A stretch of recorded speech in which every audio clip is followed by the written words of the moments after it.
I don't think fear is trying to kill me. It does feel that way. It feels like fear is coming against me, but I was just like, fear's not trying to kill me here. Wait a minute. What is fear trying to tell me? It's trying to come to my rescue. It's trying to lead me to safety. Welcome to the Connection Codes podcast. I'm Phyllis Hill, and I'm here with my best friend, Dr. Glenn Hill, marriage and family therapist and clinical sexologist. We are the founders of the Connection Codes, the guide to human connection. Yeah, we're the founders, not the inventors, and we're here to help you find the connection codes as well, to discover or perhaps rediscover the authentic, vulnerable, real, at the core you.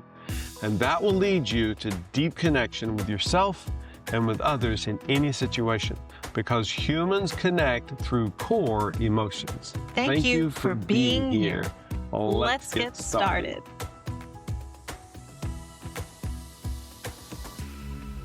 Hello, world. Friends, well, we are so excited today to have our dear friend Laurel Simpson in the house, and not literally in the house. That would be really cool. That'd but be better. Yeah. Laurel's in Canada, really far from us. But we're so excited to have you with us today. And Laurel is a part of our staff. She's our support hero. So if you ever email in at info@connectioncodes.co, Laurel is the one who sees your email. She responds to emails. So we're so thankful for you, Laurel. And you are one of our certified Connection Codes coaches as well, specializing in trauma and the nervous system work, which I absolutely love. And you and I were just talking. I know that some of your dear Connection Codes friends know that you've been through quite the journey recently with your husband being in the hospital. And we have talked a good bit about it. And we just wanted to open up this topic today on that experience for you, and specifically with and through the lens of fear. So welcome, Laurel. Thank you. Thank you so much. Yes. In April, my husband was rushed into the hospital, and it was just such a frightening event. And in reflection of that time, I've just felt like it's so interesting to me over the last year. It feels like each one of the core emotion wheels is trying to write a chapter in the story of my life. And so some of them I wish would not write a chapter in the story of my life, but or maybe it's just the circumstance. But yeah, it's felt like April belonged to fear. Wow. Yeah. Wow. So tell us more just about, and I know this is a really tender topic. So we just thank you for even allowing us to come into this room with you. And just sharing what that experience was like. And I think for a lot of us, we have different times in our lives when we go through things that just, it's almost like no one else can quite relate because of what's happening inside of you. And just to be able to stay present with yourself and to continue to process the fear. And I do love, or whatever the emotion is that you're going through, but I love how you have really talked about this. Seemed like the chapter that was being written. And I think that I love the depth of that. I think for many of us, we want to push away so many emotions, and we would not want to sit and write a chapter. Like, we don't want to do that. We're like, no, I want to hurry through. I want to push it away, and I want to get to the other side. And so I love, because to me, to write a chapter about anything, you have to slow down. And I think that you've done that beautifully. And I think it's such a healthy way to go about it. So tell us more about all of this. Yeah, I just want to interject there because, our community, everybody experiences things. Some feel bigger than others, but everybody does. That's the essence of life. And, of course, Laurel, but for so many of us, we got the message most of our lives, no fear, no fear, no fear. Well, that makes no sense. And it always made sense to me. So I speak as someone that did this poorly for a very long time. But to say to Laurel, your husband is in a precarious spot. And the message of fear is danger, beware, there's a risk of harm. So now Laurel's going to have to disassociate because there is a risk of harm. And Laurel is supposed to be sitting here going, there is no risk of harm. That it becomes literally a schizophrenic experience because the reality is there is a risk of harm, and Laurel's sitting here going, there is no risk of harm. That doesn't make sense. And so she's forced to disassociate because her brain is firing fear, whether she acknowledges it or not. It is firing fear. And that's, of course, we all know that. That's what we love about the connection, because it allows us to be our authentic, present selves. We don't have to push, deny, ignore, and we don't require Laurel to just put on a smiley face and she goes, oh, everything's fine, everything's great, there's no fear, there's no pain, everything's great. And most of us have lived that way much of our lives. Well, I think too that often as Christians we think that if we acknowledge the fear, then we're not allowing God to be a part of the experience. And I think about during those weeks that and there were so many of us praying for you and John, and there was so much, like, I just remember praying that you would feel God's presence, like you would feel the angels in the room with you. And I think if we don't understand fear and being able to process it, because you were at moments like you expressed almost like out of your mind in the fear that he was going to die. And so to not allow God into that room, like, and to think, oh, if I express the fear, then I'm not having faith, is not at all true. And that you can have all the faith, and yet your body was so intense with the fear. Yes. I mean, it was such a frightening experience because I shared this with you both. I think we were a solid 10 days into the hospital before the day that I walked into the hospital, not thinking my husband will die today. And 10 days is a very, very long time. And so I just think back, pre-connection codes, to how that experience would have been for me without connection codes. I mean, the gift of being able to process the fear all the time, in real time, every time. I mean, the team was so amazing. I had so many connection coders praying for me that the ability to process through it as it came was such a gift to me, because I was at 43 feet. I mean, I texted you, Phyllis, at one point, and I was like, I'm at 1,000 feet of fear. I can't even, like, I just can't even. And so just trying to recognize, wait a minute, what is fear trying to tell me? And there was a moment in the hospital where I was like, okay, I don't think fear is trying to kill me. It does feel that way. It feels like fear is coming against me, but I was just like, fear's not trying to kill me here. Wait a minute. What is fear trying to tell me? It's trying to come to my rescue. It's trying to lead me to safety. And so there were times in the hospital when fear just felt so ugly, like it just stomped out and was frantic and ugly, and it felt so powerful and so intense. I wanted to just demand that it get out of my room, but it was with me. And even when I processed it, Phyllis, you and I have talked about sometimes when we process an emotion, we process it, it goes, all the way up to intensity, and then we process it out. But with this hospital experience, just was fear after fear after fear after fear. And so the message of fear is beware. Pay attention, move to safety. And there were moments in my fear journey where we weren't getting answers. I was terrified. I had no idea what was happening, and it changed every moment. One moment they were air vacuuming him out, and then the next moment they weren't, and you could go and you couldn't go.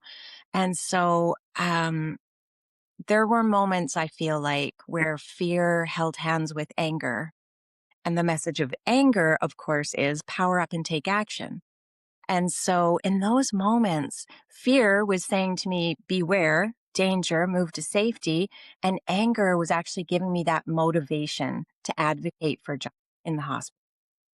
And I mean, specifically fear and anger, those are two emotions that are often really difficult to sit with and to process. So in a way, it was like watching those two emotions sit together, and they really were trying to come to my rescue. They were trying to help me. Yeah. And I could receive the message, process through it, and then I really did power up and I could advocate for John. And so, I mean, that was amazing. That was amazing. Yeah. Laurel, of course, we've known each other a while, and of course, we're connection coders, so we've known each other very deeply, which feels like 10 times longer. But you're an incredibly kind person. And when you were in that setting, I don't want to say this poorly, but you did not need to be a kind person. Mm, You needed to get something, you yeah. need to get people's attention, and you needed to get something accomplished. And that anger is your partner, if you will, your consultant powering you up. Literally, it's epinephrine to get you Mm. to not be sweet, kind Laurel. Yeah. Because if you're sweet, kind Laurel, and I'm not talking about doing anything horrible or violent, but where you needed to, I don't know if you want to call it pitch a fit or, stomp your feet, but you needed to be this forceful, and you're advocating for John and also for yourself. And I love that we now are not saying to Laurel or anybody, oh, now Laurel, don't be angry, Mhm. sweetie. You want to be a nice person, calm down. And because no, that's the opposite of what she needed. Yeah. There. Anger is a fundamental part of the human experience. It's supposed to be. And of course, Mhm. Phyllis's journey with anger, where anger was a complete alien force. She wouldn't touch it. Yeah. And so that hindered her for much of her life and of course, the problem is in our culture, people think anger is the behavior. People think anger is Mhm. the Yeah. manifestation of the anger. Anger is the anger. Manifestation is what we actually monitor. We can, control our actions and our behavior. So Mm. I just love it and of course, I don't know if people can tell on if they're watching on YouTube, but you're not a huge person. If you were 5'10", this brute, you're, can I say small? Is that Petite. T, yes, there we go, sorry. So, you needed that. You're not an imposing force, you don't walk in the room and everybody's like, "Oh my gosh, there's a warrior." And you have a very, very kind, disposition, and you needed anger. And the fear, again, I love that image, the fear partners holding hands with the anger to say, "Okay, there's danger, beware, there's a problem here. Well, let's get something done. Let's power up here." Yeah, Yeah. so amazing. Wow. Yeah, and I think there was even a moment where, I mean, I was so exhausted. I was barely sleeping. I would leave the hospital absolutely terrified that something would happen in the night and they would take him away and I wouldn't even know.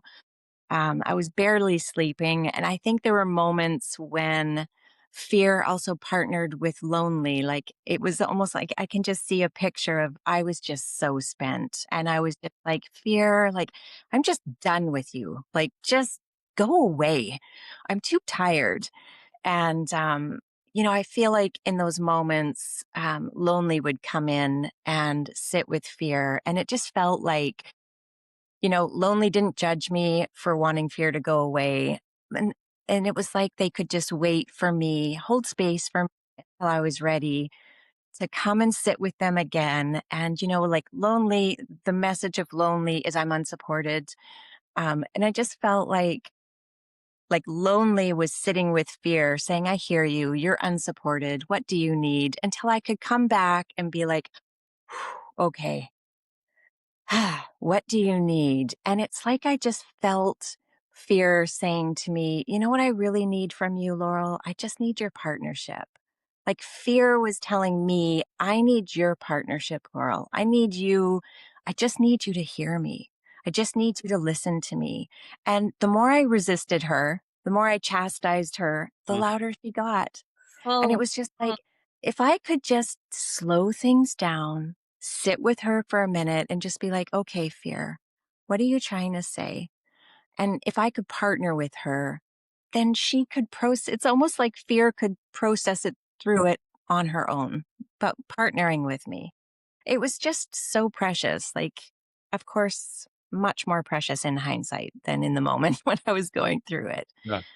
But wow. But Laurel, this is a screenplay. I hope you Mhm. write all this down. I can just picture it. where each of the 8 core emotions is a character. And, some of them, maybe shame is sitting over there in the corner, not really doing much. Fear is hyperactive right there with you, and the anger. That would be, I always think of the movie Inside Out was so powerful Yeah. for so many people to start realizing, oh, these core emotions, and I think Pixar did a great job presenting it. These core emotions are actually acting on my behalf. They're not against me. They're actually for me, which was huge. And I think that story. I went into the movie with our grandkids thinking, oh, it's a little kids movie. And within the first 10 minutes, I'm like, what the heck? This is serious. This is deep, deep. Forget the kids movie. This is an adult movie. Um, so anyway, I could see that being a powerful screenplay where people Mhm. see that, because people Yeah. struggle. We've been given the misinformation so long. Mm. It's hard to believe that these things are almost the opposite of what we've been trained in. Wow. Mhm. I So, think about Laurel because we spoke, I don't know, every day, but like dozens of times in the day. Yes. And I think about there were times you were drowning in the fear, and there were times that it was almost like you were paralyzed in the fear. And yet in processing the fear, it's like you were able to talk to her, right? Yeah. As you just now shared, like you were able to go, okay, what is this message? What are you telling me? What do I need to observe? And I think that for most of us, because we don't know how to process emotions, we just get paralyzed by Yeah. them. And then I mean, and I think about that in just it was so traumatic what John was going through and what your experience in the hospital was, where it didn't seem like anyone was really helping him. Yeah. And yet it was a life and death situation. And they just couldn't make a decision on whether to air vac him out of this little hospital into a good big hospital in a big city. Yeah. It was like you were powerless. You felt powerless for sure, and to some degree you were, because it was like you couldn't get anyone's attention.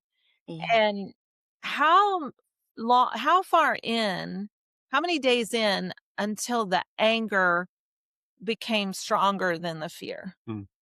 mm, That's a great question. I think I was probably a good 7 days in before before the anger really could partner with me, before I could accept the anger. Uh, because I had to process through so much of that, Phyllis. Like, you were there with me. I was on the phone with you so many times. But I I felt so much guilt and shame about being angry Mm, because, Glenn, like you said, I'm typically not, really blunt and forceful and angry. And so I just felt like what do I even do here? I don't even know what to do with this anger. I don't know how to step into it, how to partner with the anger. And so it was probably a solid 7 days in before I was like, okay, I've had it. I have had it. And I started to be activated. I started to level up, power up. I started thinking. I think my thinking brain came back on and it was like, no, I'm not powerless. I can't afford to be powerless in this situation. I have got to advocate. And I started thinking, and Phyllis, I mean, you were so helpful to me in this. The whole team was amazing. Just sort of saying, like, what can you do? What can you do? And just reaching out. It kind of came to me. I was like, I need to reach out. I need to start asking everybody I can think of. I need help. I need someone to listen to me. So, yeah. and mm, I remember that day when it just came, like it was like, whoa, there it is. And it was interesting to me because I think that you demanded some answers from a doctor, and it was like your anger gave you what that doctor needed to see. Yeah. And it was like it turned the whole thing where he all of a sudden saw you as a real human, saw Mhm. John as a human, and he realized, "Oh, I I've got to listen. I've got to pay attention. This situation is demanding my attention. And that was so fascinating to me because I think this is a conversation I even had with one of my girls recently. I think most people have such fear of conflict that they will not say something and they will stay quiet no matter what. Yeah. And I think that your anger didn't allow you to be quiet any longer. And you began to demand answers and change. And it was as though all of a sudden the lights were on and Mm. things became more clear. And uh y- w- talk about that, because I know that's not always easy, Mm. especially like in a hospital situation where you feel like everyone Right. is the expert, Yeah. like Yeah. you have no power. It's Mm. kind of like you feel like they're the ones with all the power. And yet when that anger kicked in, you started demanding to be heard, Mm. and you started demanding for answers. Yeah. And I mean, back to your comment about conflict, like I'm in the hospital and these people hold my husband's life in their hands. It's serious business. And so if I make them mad, if I, if I stir conflict, they actually have the power to treat us poorly, to not give us the proper care that we need. Like all of these things go through your mind. And especially when you're flooded with emotion, your cortexes are offline. So yes, I mean, I had a solid wrestling match with anger about that because I had so much fear that my anger creating conflict could really hurt John. And so, yeah, I just had to wrestle it out with anger, lots of processing, to the point where I could be like, okay, I mean, I don't have a choice. I have to listen. Yeah. Mm, mm. That's so intense. It's such a delicate tightrope Yeah, to and walk. you have even written about the fear chapter. Um, what are some of your, would you say, takeaways or just things that you would want to share in this podcast about fear after having that experience and then writing about it? Mm. Yeah. I mean, I think that I now have such a tender place in my heart for fear. I wouldn't even say that I've befriended fear. Glenn and I talk about this a lot. I wouldn't say that I've befriended fear. I would actually just say, like, how would I word it? Like, more than befriended, I have such a tender place in my heart for fear.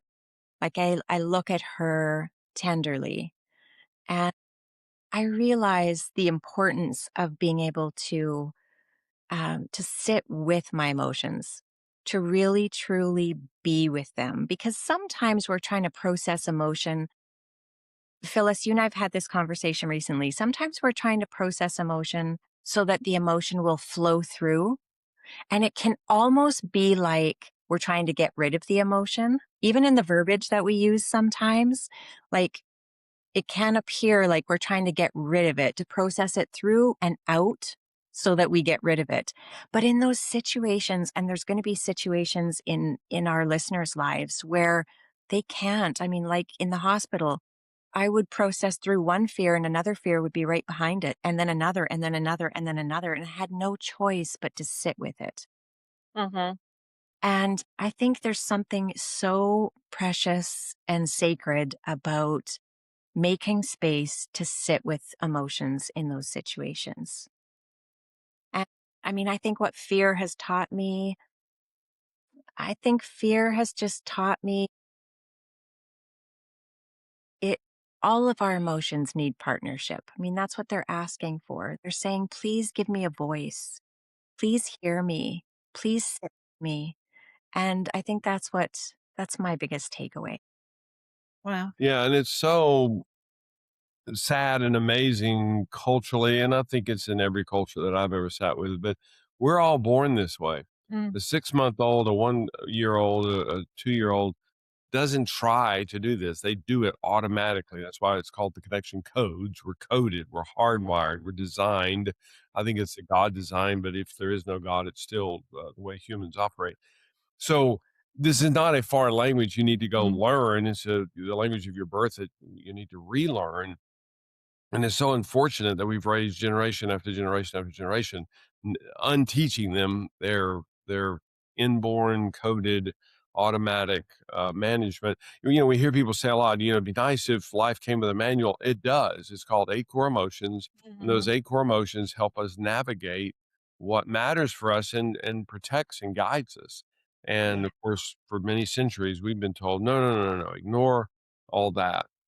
So we've thrown the manual Mm. we thrown the manual in the trash and burned it, and they were just like, "Why isn't there a manual?" Well, because we threw it in the trash and burned it. So Mhm. that's what the manual is. We have to reclaim this, which is, of course, the reason that we're the three of us are, on that quest to make this worldwide, Mhm. to help people get back to their original coding because it works. So, Yeah. so takeaways for people. No two situations are identical, but there's lots of similarities. What would you convey to someone experiencing something similar to what you went through? I think the biggest thing I would say is don't go it alone. Mm, Go it alone. Reach out. Co regulation is so important. Do not go it alone. Reach out, co regulate, process through. Don't get stuck. Don't get paralyzed in what's happening. yeah, yeah. How many times did you and Phyllis connect through that whole journey? Literally, probably thousands. You And have I no mean, idea, right? yeah, I have no idea. And it was the whole entire team. I mean, I was processing with all of you all the time, literally all the time. Yeah. I just would love because I think what people certainly what I grew up being told is, when we were first married, is, once a quarter, twice a year, you Mhm. go away for a weekend marriage Mhm. retreat or something. And that was the only touch points. And, I have no idea what the math was on Mhm. it, but it was a lot. That's the way humans are supposed to function. And again, you go back to our original coding, a 6 month old, a 1 year old. How many relational touch points do they have a day? Not in a quarter, in a day. Mm. Well, however many they need, hopefully that's supposed to be the setup. And we older babies don't experience it any differently. Unfortunately, we've just been told, no, no, no, no, no. Well, my vocation says, oh, we'll set up a session, Mm. next Thursday afternoon at 4. And I'm honored to get to do what I do, but it's a non-human.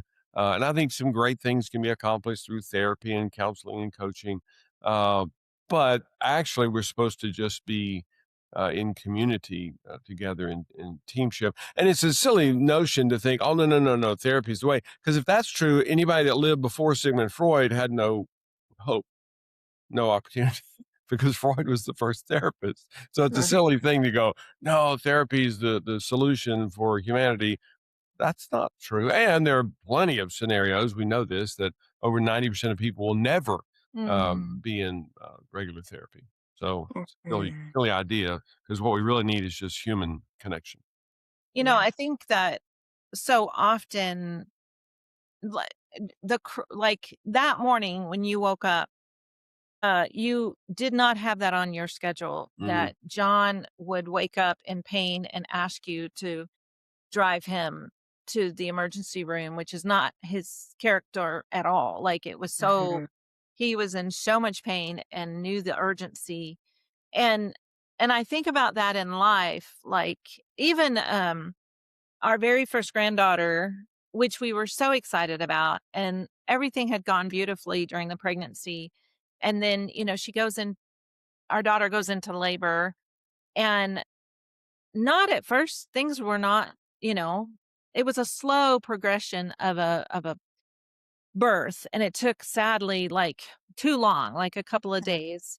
And then finally they were like, "Okay, we gotta help here," which was fine and great. And everything she was born beautifully, but then everything went wrong within minutes Mhm. after. Um, and and she was whisked away to the NICU, and it was so traumatizing. And wait, this is not the way this story's supposed to go. Like, we were all ready to celebrate, and it was like Yeah. the opposite. And there was just so much fear. And I think back, this was many years ago, 21 years ago. And I think this for us was before connection codes. And I feel like I was a zombie. Like, Mm. I didn't know how to even express what I was going through. Because I, at that point in my life, didn't do emotions. And so, um, it was like I was frozen Yeah. during those days. And I, of course, just became the task oriented, make sure this gets done, make food, get food to the hospital, or, whatever. But I don't remember, other than just being frozen, I don't remember. And I think that if you're listening, you probably can remember a time where the unexpected like that happened and the fear went immediately out of Mm. range, except I don't remember because I wasn't doing emotion, right? Mm. And so it's Mm. like, I think about what you got to experience, which was so intense. Yeah. It's like you felt it all and you were able to name it. Yeah. But because of that, you were also able to reach out with so many people who walked through those days with you. And I think back to my experience, I don't remember people walking through. I think I reached out to one person at church, and, people did oh, we'll bring food, Mm. but it's like there was, I do. I felt like, "Do you guys not understand how serious this is?" Mm. Like, I felt so, now I know, alone, because 'cause I'm like, "No one's understanding that this is life or death. This baby could die." Yeah. And, what in the world? Where are the people? But it was almost like we got, "We'll pray for you. We're praying for you," or praying for the baby or whatever. But it was like all I could do is be frozen in it and very, very alone in it. Mm. And then we, eventually got to the other side, and then it was like, "Oh, we get to bring the baby home, and now there's joy." Well, that's what everybody was looking for, it was the joy. But yet, during that dark days of not knowing if Mm. she was gonna live or not, it was, I don't know, it's just interesting having gone through this with you, and how being able to just hear you, I couldn't fix it. I think we were in Europe, you were in Yeah. Canada, we were so far from each other, I couldn't even get to you, Mm. to sit with you in the hospital. Yeah. But it was like having the depth of being able to hold space Mm. for Mhm. your fear and all of your emotions, and to be able to hear you. I know at times I gave a few recommendations as far as Yeah. like, "Girl, you need to eat," like Yeah. some things like that, just to remind you, like, you really do have to get some food, Mm. and who is there, who can help you with that. But I just think there's so much to being able to hold space for each other's emotion, not try to fix them, not try Yeah. to reassure you, but just sit with you in it. That was so, so powerful. And I think right now, like, who do I think of in my life that's going through a really, really, really hard, scary time? And I think so many of them do it alone. Mm. And Mhm. even sitting in a hospital, they just go inside themselves and disassociate, and often it's because they are afraid of the emotion.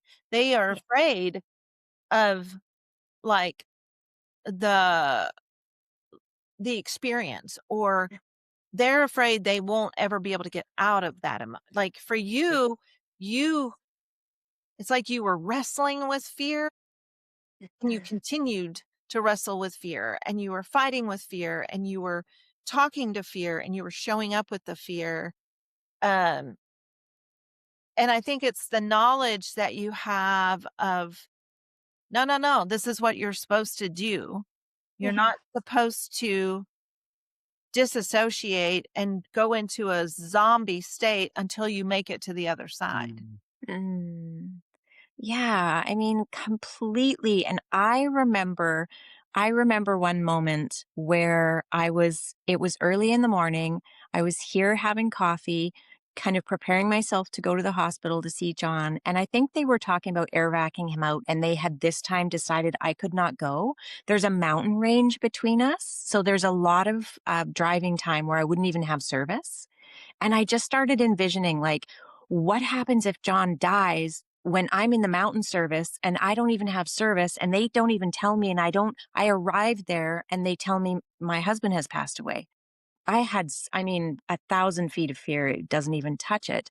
And I texted you, Phyllis, and you phoned me and you're like, can you do the wheel? And I was almost having a panic attack in that moment. I was like, I can't do the wheel, Phyllis. And you said, can you just do one? And of course, fear. I was like, yes, 1,000 feet of fear. And you're like, could you just do one more? And I was like, okay, shame. And so then, and you held such space for me. And I mean, the whole entire team did this for me countless times, but you phoned me. I texted you and you phoned me. And it was, I mean, I got through the whole wheel. You just kept saying, no, don't leave that one out. Don't leave that one out. When was a big time or the last time? And I did the whole wheel. And when I was done with that wheel, my body could finally just, I could relax. I literally felt the energy come out of my body. And it was like, okay, I can do this. I'm ready. And I could take the next step. Wow. Which is often what we need as far as we just sometimes have to take the next step Mm. Yeah. and realize, okay, because I know there were times we would have conversations and when we're so flooded with an emotion, we can't think straight. And then it's like, oh, there is another option here. Oh, I could do this if this happens. Oh, I could take someone with me. Oh, I could ask for what I need. And I think that was also a theme during this time in the hospital where you really wrestled with asking for what you needed. Oh, And yes. and then to realize, wow, that's hard for me, but I desperately need it. I know even food was a thing. And then you were like, okay, I just need to ask. And I don't know if it was an aunt or a cousin, but someone to cook you instead of fast food, which is not normal for your body system. Mm. And so you were Yeah. having some real reactions to just the fast food Yeah. stuff. And so you finally was like, okay, I do need to ask for what I need. Yeah. And I think many times people want to show up for Yeah. what we need for all of us, but we don't say what we need. And so no one knows how to show up to That's meet a right. need because we won't ever express the need. And Yeah. so I remember that part of it, Mhm. g- just for you to be able to ask for others to meet needs was hard because you're the one who normally is meeting everyone's needs. Yeah. Yeah.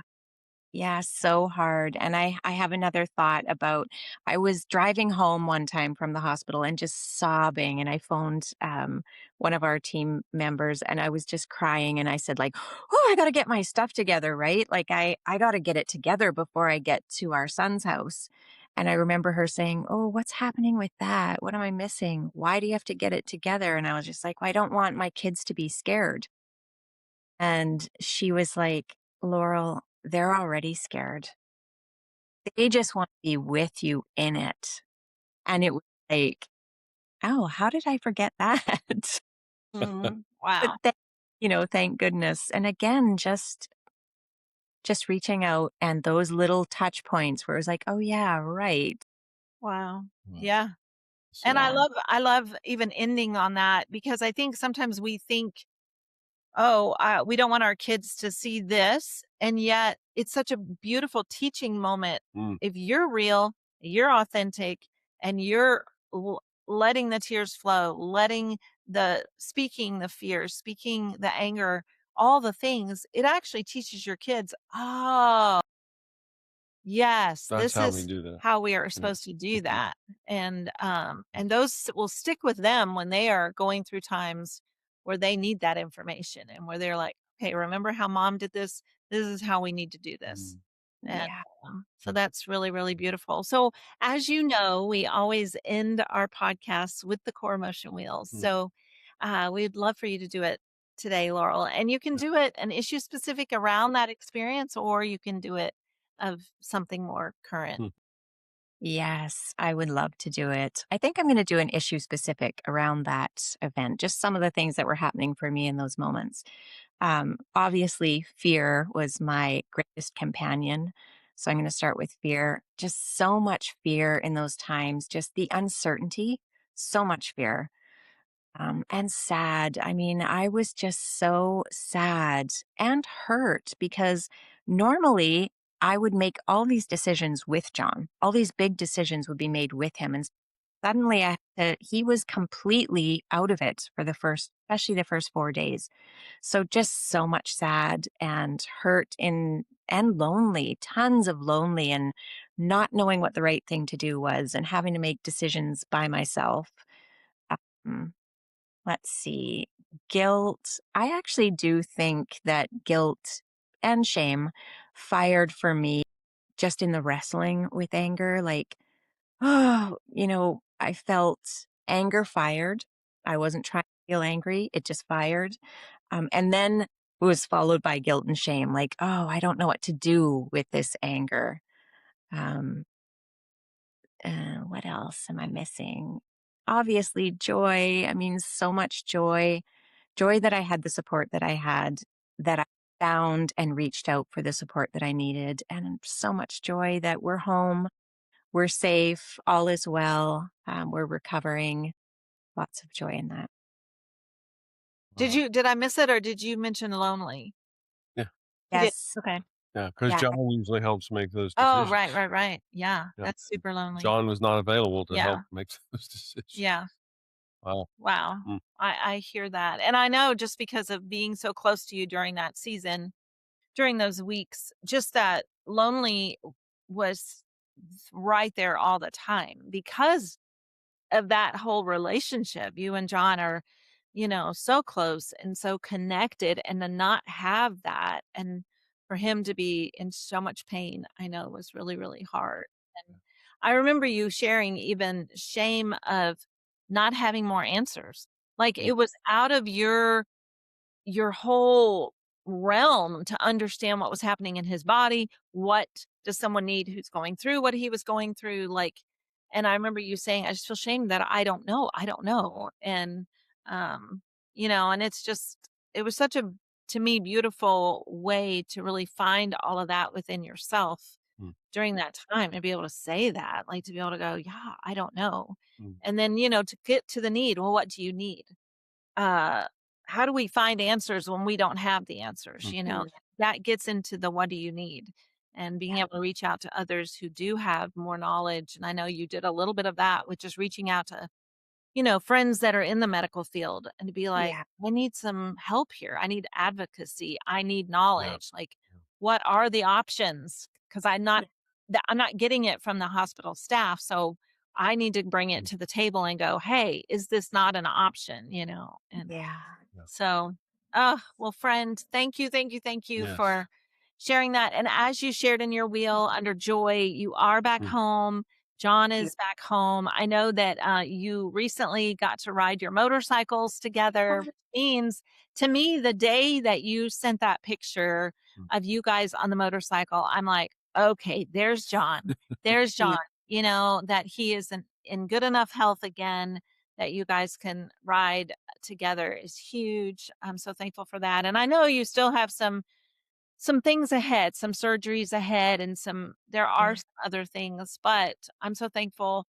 To me, that's always to see him on a motorcycle. I'm like, okay, Yeah. Good day. it's a good day. We're doing Yeah. good. So Definitely. thankful, Yes. and just so thankful for you. And I Mm. know that even your work with clients, and just being able to help others walk through trauma, walk through, Yeah.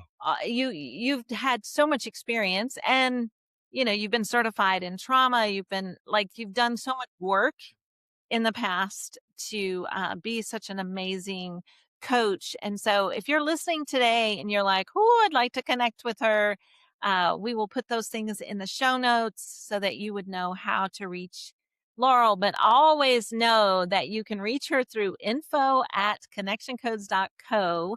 that is definitely a way to reach her. And we're just so thankful. We do, if you're listening, make a comment.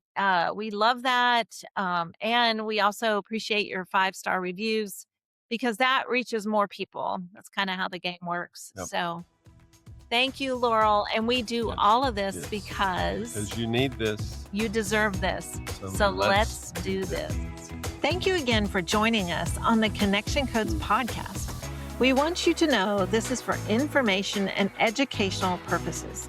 And we always encourage you to reach out for more support.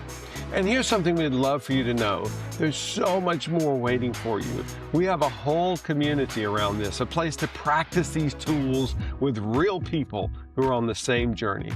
Come join us. The link is right there in the description. We'd also love it if you'd share this episode with someone you care about, somebody you think really needs to hear it. That's how connection spreads. Yeah. And if you haven't yet, go ahead and subscribe to the podcast. It's actually free, and it means you won't miss what's coming next. Email us your questions at info@connectioncodes.co. We love answering them right here on the podcast. So let's partner together on the Connection Codes journey. See you next time.